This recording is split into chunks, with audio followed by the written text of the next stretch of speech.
दरअसल ये कहानी उस समय की है जब स्वामी विवेकानंद अपने लोकप्रिय शिकागो धर्म के सम्मेलन के भाषण के बाद भारत वापस आ गए थे।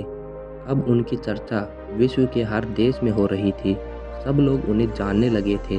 स्वामी जी भारत वापस आकर अपने स्वभाव के अनुरूप भ्रमण कर रहे थे। इस समय वे हिमालय और इसके आसपास के क्षेत्रों में थे। एक दिन वो घूमते घूमते एक नदी के किनारे आ गए। वहाँ उन्होंने देखा कि एक नाव है पर वह किनारा छोड़ चुकी है। तब वे नाव के वापस आने के इंतजार में वहीं किनारे पर बैठ गए। तभी एक साधु वहाँ से गुजर रहा था।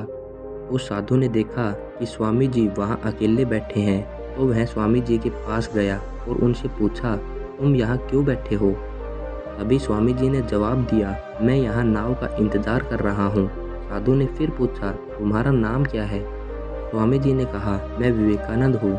उस साधु ने स्वामी जी का मजाक उड़ाते हुए कहा, अच्छा तो तुम वही विख्यात विवेकानंद हो जिसको लगता है कि विदेश जाकर भाषण देने से तुम बहुत बड़े महात्मा साधु बन सकते हो।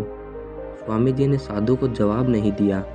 फिर साधु ने बहुत ही घमंड के साथ नदी के पानी के ऊपर चलकर अपनी शक्ति का प्रदर्शन किया। कुछ देर तक चलने के बाद साधु ने स्वामी जी से कहा, क्या तुम मेरी तरह पानी पर पैदल चलकर इस नदी को पार कर सकते हो?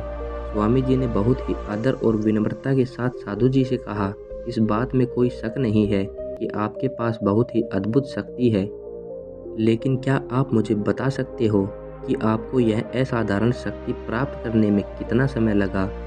बहुत ही अभिमान के साथ साधु ने जवाब दिया, यह बहुत ही कठिन कार्य था। मैंने 20 सालों की कठिन तपस्या और साधना के बाद इस महान शक्ति को प्राप्त किया है। साधु का यह बताने का अंदाज बहुत ही अहंकार भरा था। यह देखकर स्वामी जी बहुत ही शांत स्वर में बोले, आपने अपनी जिंदगी के 20 साल ऐसी विद्या को सीखने में बर्बाद कर दिए जो काम एक नाव 5 मिनट में कर सकती है।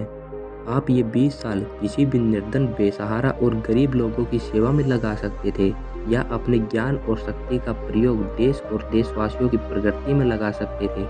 परंतु आपने अपनी जिंदगी के 20 साल सिर्फ 5 मिनट बचाने के लिए व्यर्थ कर दिए। ये कोई बुद्धिमानी नहीं है। वो साधु वहाँ सिर झुकाए हुए खड़ा रहा और स्वामी जी नाव में बैठकर नदी के दूसरे किनारे पर चले गए।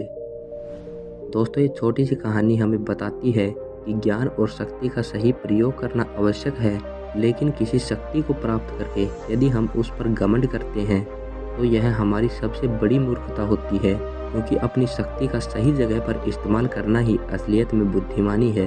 बाकी आपको ये छोटी सी कहानी कैसी लगी कमेंट करके ज़रूर बताना, और अगर आप यह कहानी और लोगों तक पहुंचाना चाहते हैं तो इसे शेयर करना। बाकी मैं मिलता हूं दूसरी वीडियो में, तब तक के लिए जय श्री राम।